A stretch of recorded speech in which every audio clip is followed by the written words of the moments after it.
परंतु केंद्रीय राज्यमंत्र्यांचा दबाव आणि प्रेशर एवढं की 40 वर्ष झाले मी राजकारणात काम करतो, तुम्ही मला शिकवणार का, हा माणूस तडीपार झालाच पाहिजे, अशा पद्धतीची अट्टाहासी भूमिका, खुनशी भूमिका प्रतापराव जाधवांनी घेतली आणि डॉक्टर ज्ञानेश्वर टालेंना 1 वर्षासाठी तडीपार केलं।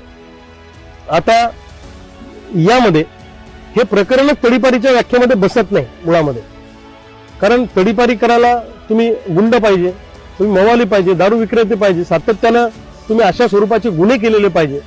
या जिल्ह्यामध्ये असे कितीतरी नेते आहेत की ज्यांच्यावर 20-20 गुन्हे दाखल आहेत, आमच्यावर शेकडो गुन्हे दाखल आहेत, अनेक लोकांवर गुन्हे दाखल आहेत, परंतु त्यांना तडीपार केलं नाही। म्हणून शेतकऱ्यासाठी भांडणाऱ्या कार्यकर्त्याला तडीपार करून, हा सामान्य घरातला कार्यकर्ता आहे डॉक्टर ज्ञानेश्वर टाले, आरेगाव मध्ये प्रतापरावचे जावई राहतात, ग्रामपंचायत मध्ये डॉक्टर टाले कायम त्या प्रस्थापितांच्या विरोधातली त्यांची भूमिका त्या ठिकाणी असते।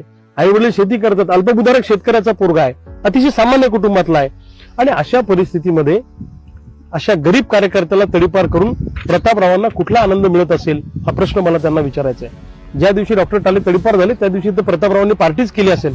प्रतापरावांचं राजकारण कायम खुनशी, लोकांना आत टाका, मेकर पट्ट्यामध्ये आणि या जिल्ह्यामध्ये हजारो लोकांवर खोट्या केसेस करण्याचं काम प्रतापराव जाधवांनी आतापर्यंत केलेलं आहे।